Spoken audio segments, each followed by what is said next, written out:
Ngayon nagaya sa atin na magra-ride sa may Maliko. Cafe 400 owner din siya, kaya tara magbigyan natin.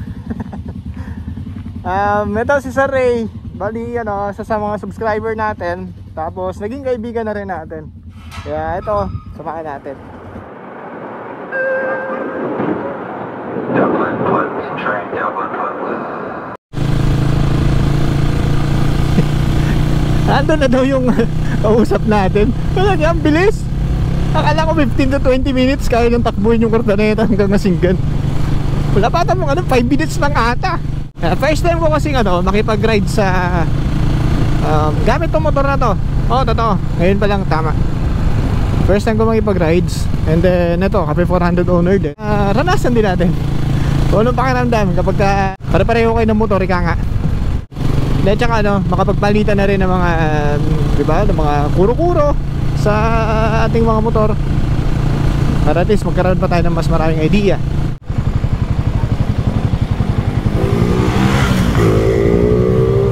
Waaah!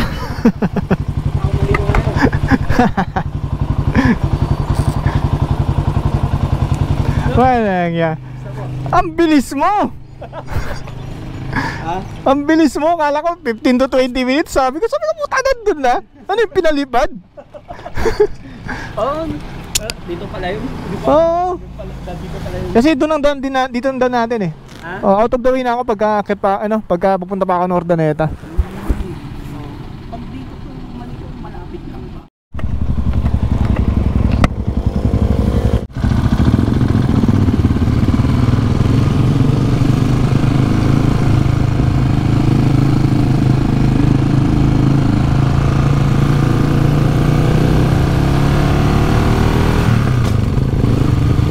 Pinalipad na yata niya yung motor niya.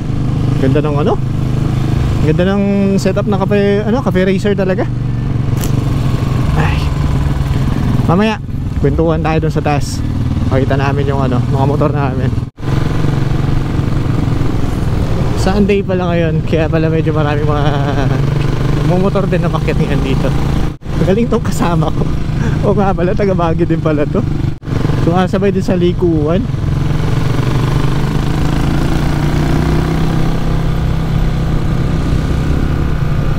Ewan ko kung naririnig nyo, paunahin ko siya. Ganda nung tunog ng motor niya eh.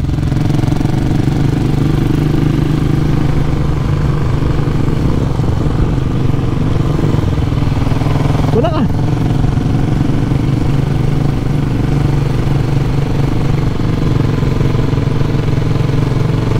Ayaw mo? Ayaw mo ulo. Gusto ko marinig nyo yung tunog ng pipe niya. Naka-dual exhaust. Kaya sa mga nagtatanong kung ano yung mas maganda, single canister or double canister, para sa akin mas buo yung tunog netong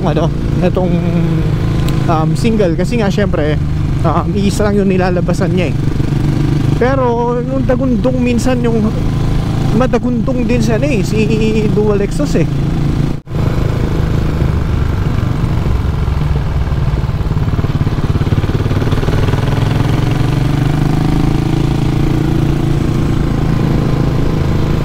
Yun lang talaga, medyo delikado ngayon dito, mabuhangin.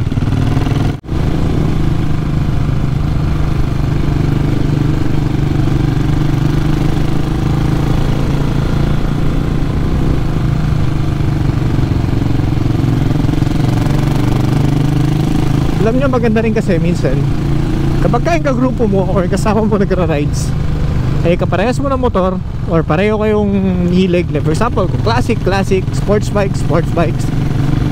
Tapos lalo pa pagka nakaka-relate kayo sa mga buhay-buhay na, for example yan, sa amin pareho kami ng lagay sa mga anak namin. Kaya minsan alam mo yun, maraming mga similarities, so ay mapagkakwentuhan pag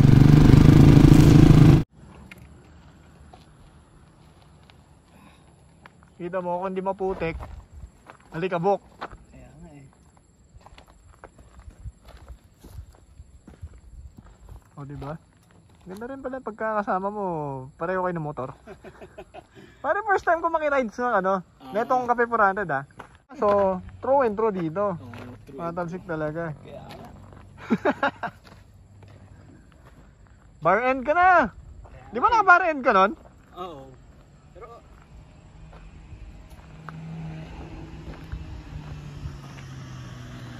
check ang putik talaga, no? Grabe. Yan ang view.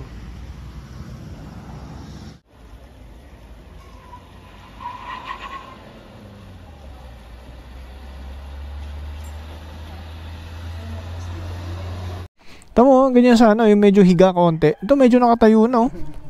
Wow, ang dumi. Ganito din yung tindig sa akin, sir, nung hindi pa ako nagpalit ng shocks. Ayo. Yung, di ba original shocks pa rin? Oh, original ba yan? Hindi, pero pinaputulan ko na to. Pinaputulan ko na yung ano niya. Kaso, kulang pa ata. Saan mo nabili yung ano, yung upuan mo? Ito? Sa kasakan lang to, swabs. Sa swabs? Okay din eh, no? Parang putol lang. Oo. Bawas ng konti. Oo, ginawasan nila. Lunod tong motor ko pag yung motor mo umandar eh.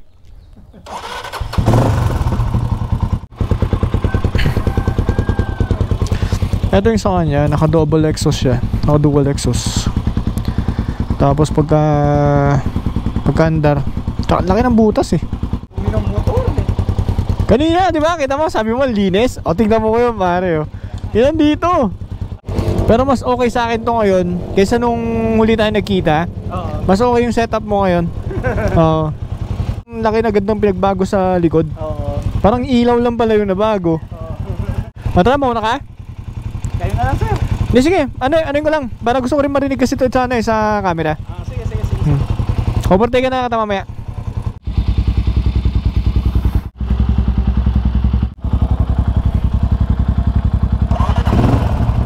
Yan, so kung narinig nyo yung ano, narinig nyo yung sa kanya, lakas. Lakas talaga ng tunog. Ha? Ano yun? French. Wala eh. Ano meron? Pansin ko may lumuwag. Lumuwag? Tanong ka na lang dito. Negative ata sa ano. Ha? Kaya. Akit muna kami. Tanggalan siya sa tornilyo sa disc brake. Delikado yun pag nagkataon. Hanap kami shop dito sa taas. Alam ko meron dito eh. At ayun, lesson learned. Sa mga ano, doon, bago kayo malis, sa totoo lang, check nyo din yung mga tornilyo. Kasi minsan ma-vibrate tong motor through vibration. Kahit anong motor naman eh. Minsan lumuluwag yung mga ano, lumuluwag yung mga tornilyo. Kaya yun, nawala yung ano niya kanina. Nawala yung mismong isang tornilyo nung lock dun sa may caliper mismo sa harap. Kaya yun, medyo delikado yun pag ano nagkataon. Iikot yung ano, iikot yung mismong caliper.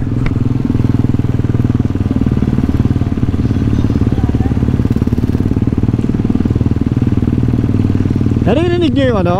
Eh ako naririnig nyo ha, yung tambucho nya. Dumadagundong no?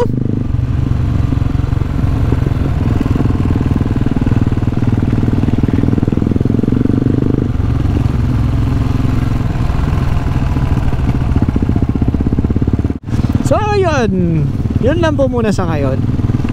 Maraming salamat sa pagsama sa amin dito sa mga kwentuhan namin. So hanggang sa muli po ulit. Maraming salamat. This is Lola Max. Ciao.